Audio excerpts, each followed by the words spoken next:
Welcome to the University of Northampton Popular Music Podcast. Today, we're lucky enough to be joined by Tommy Gardner. For those of you who don't know, Tommy is the person who runs the wonderful, fabulous Northampton Music Festival. So, hi Tommy, thank you so much for joining me. Nice to be here. It's lovely to have you. So I thought we'd start by asking you a bit about the Northampton Music Festival, its history, how it started, who started it, how long it's been running, and then some key facts about it, if you like. Yeah, so the festival started 17 years ago, so we're on year 17, and it was founded by a guy called John Richardson, who is part of I would say quite a well-known family in Northampton, actually, the Richardsons. So they've got several businesses, and they've had a long history. So Richardson's started off as being a chemist company. So I think John has a brother called Colin, and then Colin and John's father ran the Richardsons group, which then Colin then took over. And I think John went into hairdressing, and he had a salon in the town centre. And then from there, they also had a business called the Black Bottom Club and Auntie Ruth's. And yeah, since then they've been doing lots of stuff in Northampton. At the minute they run the Charles Bradlaugh, and they support lots and lots of different projects and activities in Northampton. And I have to say, actually, meeting John, it's not hard to see why the festival has been running for so long. He's still involved to this day. He is one of the most passionate people I've ever met about Northampton. He recognises that, yes, there are issues, but it doesn't change the fact that Northampton is our home and it's actually an amazing place. So I think I saw John playing drums in a band in Abington Park last Sunday or the Sunday before. Okay, yes. So the Richardsons have most of them as their family, but they have a family band called the Ginger Pig Band. And they play all over the place. So, for example, John, he spends half of the year in New Orleans, which is obviously really famous for its music. And I know he has a house there, and he tells me that he fills his house full of musicians, brings them in from all areas of the town, and yeah, they literally just have a jamming session in his front garden. And I think people come in off the street and just join in. So yeah, very musical family. So, can you tell us some key facts about the festival? Like, sure. It brings in 10,000 people, is that right? Yeah, so on average, the last 3 or 4 years, it's brought in an average of an extra 10,000 people through the town centre on a Sunday. So the way they calculate that is they would use several cameras around the town centre that kind of calculate the footfall through the town centre on that specific festival day, and then they'll compare that to other Sundays in the last 2 or 3 months and see how it compares. And from there, they can get a rough calculation of how many people they think came in addition. Yeah, so it's a big boost. Big boost, which is good. And I think the festival is supported by lots of town centre organisations, just to name 2 out of a few, and they're all so amazing. For example, Northampton Town Centre Bid support lots and lots of businesses and activities in the towns. They're all about the town centre. So it's through the town centre bid where we kind of can evaluate at the end of the festival, confirm that what we're doing is bringing people into the town centre, and it kind of gives us a green light at the end that we can continue with the next year with them. So yeah, thankfully so far the last in fact every year since the festival began, it's been successful in that objective. How does the festival work? How many stages have we got? Yeah, so this year, usually there's about 8 stages. I think this year we're on about 6 or 7. We've had to condense this year due to works going on in the town centre, which might sound a negative thing, but actually I see it as a positive thing. So, for example, I can tell you where those changes have happened. This year we've had to joined together the classical and world music stage, and we've called it the classical and world fusion stage, which is going to be really good. And we would normally have 2 acoustic pop-up stages, and this year we've got 1 acoustic stage, but the other stages remained unchanged. So in addition to those, we have a standalone jazz stage, we have, of course, a student showcase stage, which is fantastic. The Beats, Lyric and Poetry stage is back, and then the main stage. So yeah, we have on average between 6 and 8 stages each year. Already looking to 2025 and hoping that we can increase, and that kind of takes us to the reasoning behind why we've had to condense this year. The works that I mentioned earlier, for example, we're having a new Market Square, which is almost finished, and I know there's a special opening event in October which NMF is involved in. So yeah, very excited about next year, because I know that these spaces that we've seen being developed for so long will finally have a blank canvas of a whole town centre, and we can fill it with live music. That'd be amazing. But this year we've got to work around all the various building works. Exactly, and do you know what? I think you'll notice from this year's festival, where we've had to condense, we've kind of had to put the stages in a more compact area, so all the stages are kind of closer together. So if you were looking at the festival map, if you were attending the festival, you don't actually have to walk too far to get around all of the stages, and I think it's actually worked really nice. I think the route and the location of stages work really well. That's brilliant. And if you haven't been to the festival before, the Northampton Music Festival, then this year it's on Sunday the 8th of September. And I think the music kicks off from about midday. So midday, the music kicks off across all of the stages. And then what happens is all of the stages except the main stage, which is on Guildhall Road. That's the one stage I can say it's for location, but all of the other stages will usually close around 5 o'clock, 6 o'clock time, and then that leaves just the main stage operating. And this year we will be using the usual running times of the main stage will close at 9 p.m. So the entire festival ends at 9 p.m, which means that our headline artist will take to the stage at 8 o'clock. Brilliant. So yeah, so if you haven't been, but you know Northampton, then just go to sort of the Guildhall kind of area. Yes, yeah, all around there. You know, the locations we're going to be using this year include Guildhall Road, the Northampton Museum, the performing rooms. We're back at All Saints Church and V&B. So some really, really nice locations in the town centre. And I think what is one of the most special things, and is actually quite rare actually, to have a live music festival with proper stages, proper equipment and sound crews for people to perform on, and for members of the public to watch. It's very rare for that to be in a town centre, completely free of charge to come and watch, and completely free day out of live music. So I think we're very lucky actually that Northampton does have something like NMF. Yeah, it's an amazing. Last year was every year I've done it's been amazing, but last year it was lovely warm weather. Yeah. And fingers crossed, and touching some wood here. The last 2 years we've had amazing weather. We have, and you know, people from all ages and all backgrounds can enjoy the festival. There's great. You can go shopping as well, do a bit of shopping. And exactly, and that's what we want to encourage. You know, as I said earlier, we work with Northampton Town Centre Bid, who support all of the town centre businesses.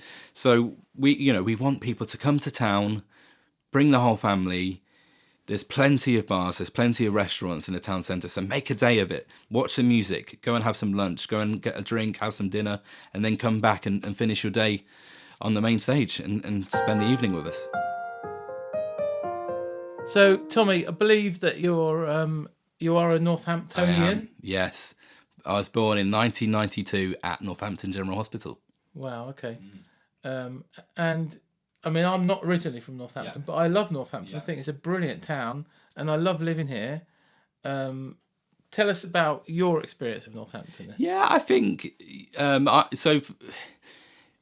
love Northampton, and I kind of I don't hide away from the fact that I love Northampton on social media and events as well. And I think in relation to events or music events, I've probably been involved for a few years in that. And one thing I have to say in Northampton, even just thinking about the music scene, everyone comes together. It's like it's a proper community, and I think if you kind of link that into Northampton Music Festival as such, one of the easiest parts of the festival is kind of pulling together the performers, because as soon as we say applications are open, when people hear of the chance to perform at the festival in their town, everyone jumps at the chance, and it's just so nice. If you was to give someone a call or an email saying, we'd love you to perform at NMF, or we'd love you to help out or get involved,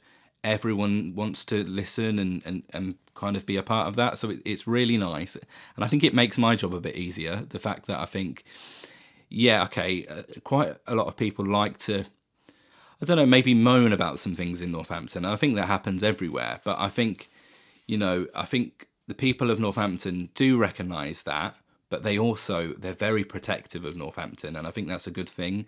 And I think, no matter what happens, Northampton is still our home, and I think the people of Northampton are very loyal, and very loyal, very supportive, and they just want to see Northampton do well. And I think, completely coming away from the music side of it, I know recently Northampton Saints have done really well, haven't they? And they had, I don't know if you saw any of the pictures, but they had a celebration at the Guildhall where they came on an open-top bus with the trophy. And that was completely filled with hundreds or probably thousands of people supporting them. And I think that picture and those videos from that day really showed Northampton is got such a strong community, and it's a great town as well. There's so much. I mean, all the lots of shops, and also actually one thing, in a compact area, and I think anyone coming along to this year's festival, or even just shopping in the town centre, if you kind of, something I did at the festival last year, stand at a location, especially around the area around the Guildhall and Guildhall Road area. Stand, look back, and actually look at the buildings. Northampton Town Centre has got some really good looking buildings. Like, the architecture is amazing. I think it's a really stunning town centre. Yeah, beautiful architecture and a thriving music scene. Apart from the festival, a great nightlife. So many pubs and venues that do music, from the Black Prince to V&B to Charles Bradlaugh to the Picturedrome to just Garibaldi. I mean, the list goes on. King Billy.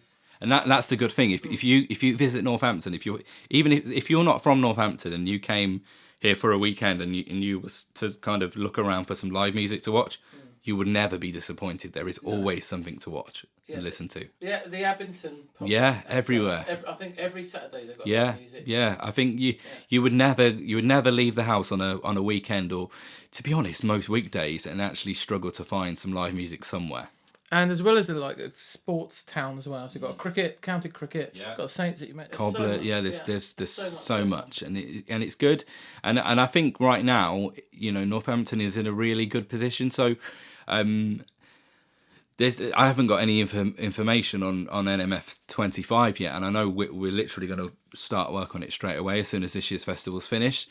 But it does clash, and I think the clash might not be a bad thing. It's going to go hand in hand with the Rugby World Cup, which they're going to be doing some games in Northampton, and I know that the Northampton Town Centre will form a part of that. So, I think next year is going to be even bigger. Lots to look forward to. So make sure you come to this year. Come to this year. It's going to be it's going to be a big celebration. So we know you're a Northamptonian, born and bred, but how did you get into music? Yeah, I've always loved music. So I play the piano. I can't read music, but I've always just loved it. Ever since I was a little child, if I ever saw a piano or a keyboard, I would be obsessed and want to play it. My nan used to work in a care home, and I remember they had a piano in there, and I must have been about 5 or 6 years old. But she used to take me into work sometimes on a weekend, and she just want me to play for the residents in this care home. So that, I'd say that's probably my earliest memory. And then for some reason I kind of stopped playing, and then I'd say when I was probably in my mid-20s, early 20s, I started again, and I ended up playing there was a local band at the time called Lost No More, and we were only around for about 18 months, 2 years, and we did some gigs in local pubs and some pubs further away, and music venues, and it was amazing, and it kind of opened my eyes to like local music events and just performing and seeing, I don't know, like standing behind an instrument and looking out into this area and seeing people enjoying the music. That it kind of lit a spark in me that people love. Music is just like something that everyone can enjoy. It doesn't matter who you are. It doesn't matter where you're from, what background, nothing. Music is just something for everyone. And I think that for me, that's what's so special for me. And I think as soon as the band kind of stopped, ever since then, I would just loved like organising a music night or organising a charity fundraiser. So, for example, I for a year I worked for Cynthia Spencer Hospice in their community fundraising team, and the one thing I loved doing, helping people with, was like fundraising nights where they had live music and helping them put it together. And it was through that actually that I kind of started to slowly build up some contacts and meet local artists and got a buzz for it. And it goes back to what we said earlier. My weekends then was every weekend I was looking for a gig to go to, and I was out every weekend watching live music. And then that went on for quite a few years, and then COVID hit. And during COVID, luckily I managed to stay working with my main job, and but obviously for obvious reasons, my evenings and weekends I was just at home literally with nothing to do. So I started playing my keyboard every day. And what I was doing then was I made something called home sessions.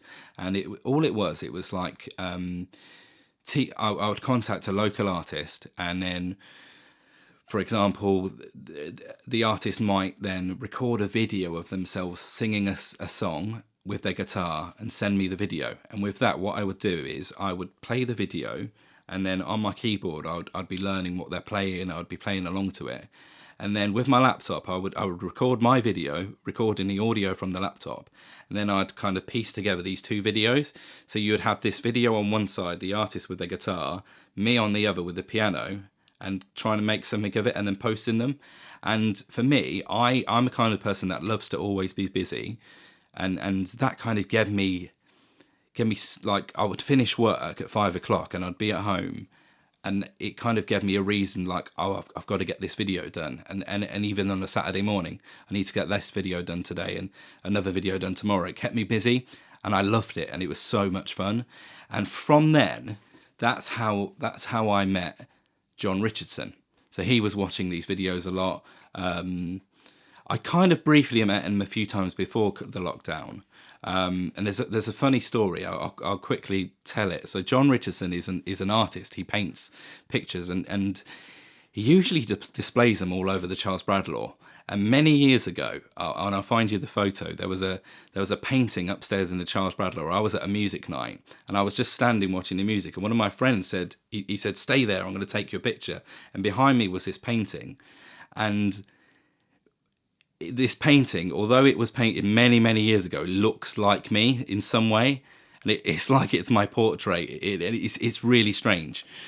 So from that night on, as a joke, whenever I was in there, I was like, "Oh, come upstairs, let me show you my portrait. I've got one in the Charles Bradlaugh." And during the lockdown, I sent this picture to John because I found out that he was the person who painted it. And yeah, he said, "Oh yeah, that thing never made the refurb because it disappeared from the pub for some reason." Yeah, and I ended up meeting up with him after the lockdown, and he gave me that painting, which was stored in his garage, and now it's at home. and that's how I met John. I definitely want to see that. Yeah, I'll show you the picture. Yeah, Yeah, but no. In answer to your question, I think my love for music in Northampton, just music in general, was joining the band and then seeing how much other people enjoyed music too. So thanks for that. What do you enjoy most about running Northampton Music Festival? Yeah, that's a good question. I would say so. Northampton Music Festival is a difficult job, but we have an amazing team of people. But for me, the most enjoyable part of it, and I can. This is speaking on my experience from last year, which was my first year running it, was towards the end of festival day. Not because it was over, but because it was like a kind of a relief, but actually looking out and seeing so many people in the town centre enjoying this, and like, yes, we made it happen. All of us, collectively across all the stages, it worked. It paid off, and it's been successful. And for me, that was just like the most incredible feeling ever. So I would say the most enjoyable part of running NMF is getting to festival day after lots of challenges, but actually seeing it happen and all of these plans have come into fruition. Have you got any advice for someone thinking about starting either a festival or something at their local pub? Venue, like whatever? a music event. Yeah. I would say venue is key. So work out where you're going to put on the event. Work out what equipment's going to be needed and who's going to perform. Then I suppose you've got to work out the costs. So the costs are a big thing. And then, I think you can then decide whether is it an event you're going to be charging tickets for. So are you going to cover enough of the costs? And if you need to make a profit, are you going to make a profit? Or, is it going to be like a charity event or a community event where you've got sponsors? There's lots of different ways of doing it. But I think the key is the venue.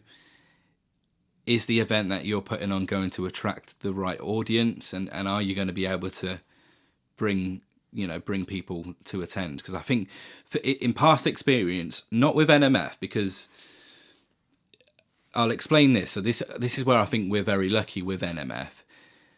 Although NMF in the scale of it is definitely the biggest event that I've ever been involved in organising.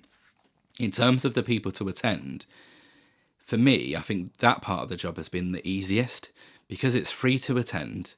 It's in the town centre. It's not going to cost anybody any money.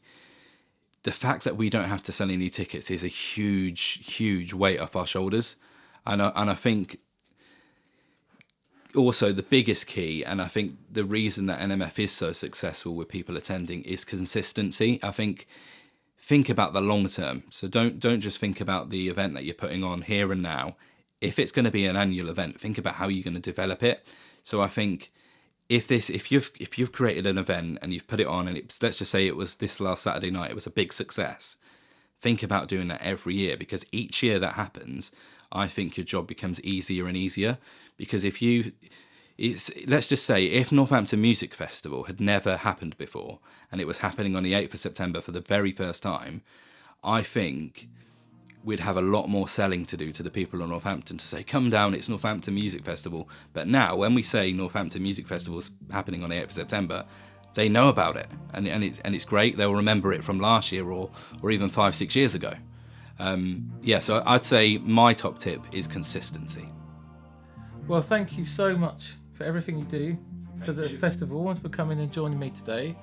And for anyone listening, all the links to Tommy, to the festival, stuff we talked about, will be in the text below. Brilliant. And you're on all the socials and everything. Yeah. So please check those out. And thanks, Tommy, and good luck this year. Thank you. Good luck with it. Thank you. Thank you so much for listening to our podcast. If you found it enjoyable or interesting, please like and subscribe, and even leave a comment down below if you like.